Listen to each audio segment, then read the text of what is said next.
নমস্কার, আমি সোমা। আপনারা দেখছেন সোমা কুকসের নতুন একটি রান্নার রেসিপি। আজকে বানাবো শীতকালের কিছু সবজি দিয়ে আমি একটা মুগ ডালের রেসিপি।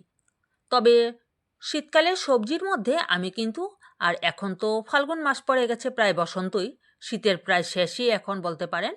তবে এই ফাল্গুন চৈত্র মাসে কিন্তু লাউটা খাওয়া আমাদের খুবই উপকারী। তার জন্য আমি লাউয়ের পরিমাণটা একটু বেশি নিয়ে নিলাম।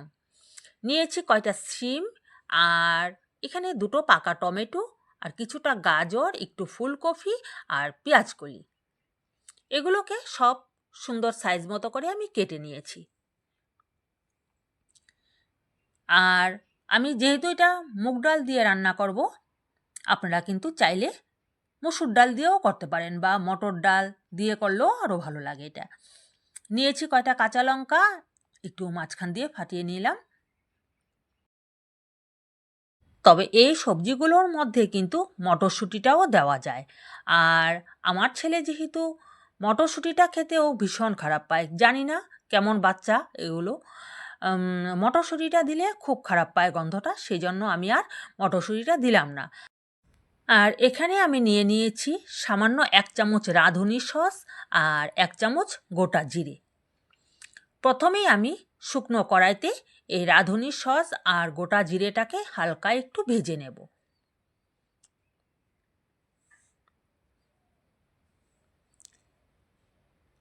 মশলাটা আমার ভাজা হয়ে গেছে, মশলাটাকে তুলে নিলাম। তুলে নিয়ে সেই কড়াইয়ের মধ্যেই আমি মুগ ডালটাকে ভেজে নিচ্ছি। মুগ ডালটা বেশি ভাজবো না, হালকা একটু ভেজে নেব যাতে একটা সুন্দর গন্ধ থাকে, সেই জন্য কাঁচা গন্ধটা জাস্ট সরে যাওয়ার জন্য। মুগ ডালটাকে ধুয়ে আমি এই কড়াইটার মধ্যে সেদ্ধ বসিয়ে দিয়েছি। আর এই পাশে আরেকটা কড়াই আমি বসিয়ে দিলাম, দিয়ে দিয়েছি এখানে পরিমাণ মতো সর্ষের তেল। তেলটা গরম হয়ে যাওয়ার পর আমি এখানে ফুলকপিগুলোও দিয়ে দিলাম, ফুলকপির সাথে দিয়ে দিলাম গাজরগুলোকেও, দিয়ে পরিমাণ মতো নুন দিয়ে এইগুলোকে একটু ভেজে নেব। কারণ এখনের ফুলকপি যদিও আমি একটু ভাপ দিয়ে ফেলে দিয়েছি, তথাপিও এখন প্রায় সিজন শেষের সময় তো ফুলকপির মধ্যে একটু একটা গন্ধ থাকে, সেজন্য একটু ভাপ দিয়ে ফেলে আমি একটু ভেজে নিয়েছি।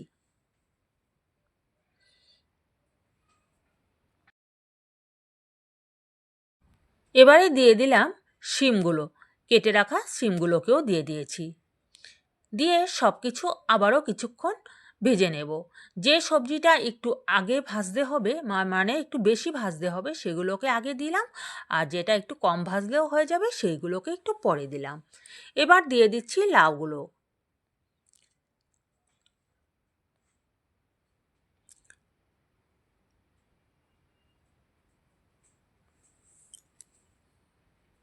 লাউগুলো দেওয়ার পরও একটু ভেজে নিচ্ছি আমি। গ্যাসের আঁচটা কিন্তু একদম হাই ফ্লেমে করা আছে এখন। অল্প সময়ের জন্য আমি ঢাকা দিয়ে এটাকে সেদ্ধ করে নিচ্ছি।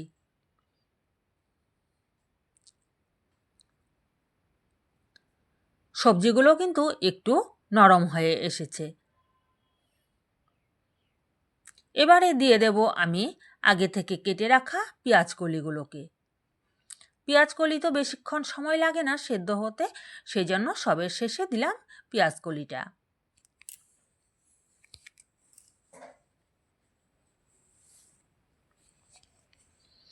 এপাশে যে মশলাটাকে আমি ভেজে রেখে দিয়েছিলাম, সেই মশলাটাকে একটা মিক্সার জারে আমি এটাকে একটু গুঁড়ো করে নেব।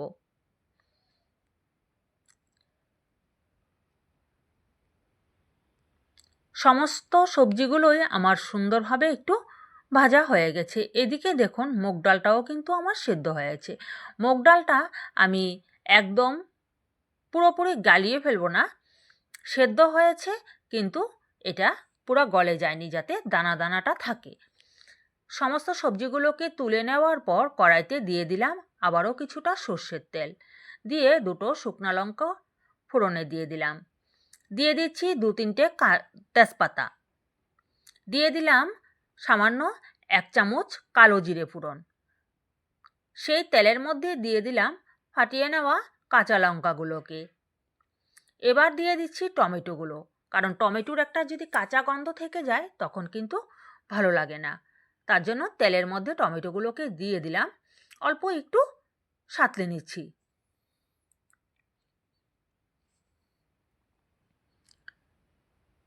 এবার আমি দিয়ে দিব পরিমাণ মতো নুন আর সামান্য একটু হলুদ গুঁড়ো।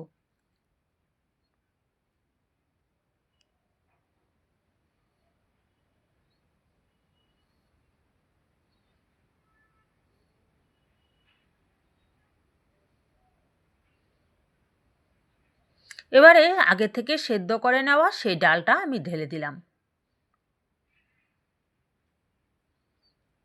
এইভাবে সবজি দিয়ে ডাল, মুগ ডাল রান্না করে খেয়ে দেখবেন। এটা যদি আপনারা নিরামিষের দিনে রান্না করেন তবে পেঁয়াজ কলিটাকে দেবেন না। আমি যেহেতু এটা নিরামিষের দিন করিনি, আমি সেই জন্য পেঁয়াজ কলিটা দিলাম।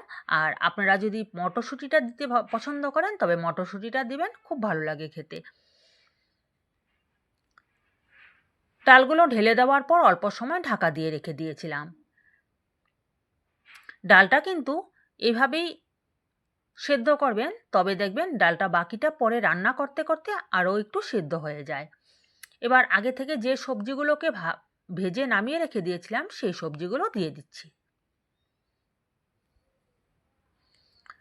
ডালটা খেতে এতটা ভালো হয়েছিল, মানে কি বলবো, খুব ভালো হয়েছিল। আমি যেহেতু ভিডিওটা এডিট করছি পরে, সব কিছু দেওয়ার পর অল্প সময় আবারও ঢাকা দিয়ে রাখবো। ঢাকা দিয়ে গ্যাসের আঁচটা একদম লো করে দিয়ে সিদ্ধ করে নিচ্ছি কিছুক্ষণ সময়।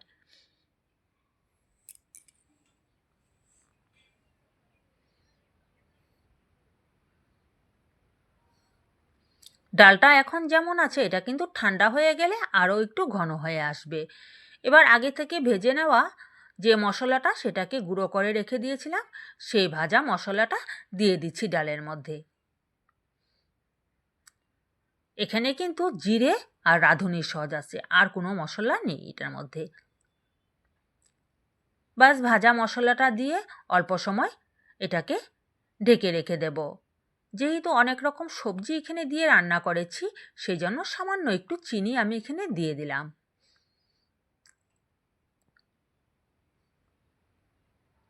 বাস তৈয়ার হয়ে গেল আমার সবজি দিয়ে ডাল রান্না। এবার আমি এটাকে নামিয়ে নেব। নামানোর আগে দিয়ে দিলাম সামান্য 1 মুঠোর মতো ধনেপাতা কুচোনো। তবে কেমন লাগলো বন্ধুরা আমার আজকের এই রান্নার রেসিপিটি অবশ্যই কমেন্ট করে জানাবেন। আর যদি ভালো লেগে থাকে তবে বাড়িতে একবার হলেও এইভাবে বানিয়ে খেয়ে দেখবেন। এটা এখন ভীষণ গরম আছে, একটু ঠান্ডা হয়ে গেলে তখন আরেকটু গাঢ় হয়ে আসবে এটা। তবে আজকের মতো এই পর্যন্তই। আপনারা সকলে ভালো থাকবেন, সুস্থ থাকবেন, সাবধানে থাকবেন।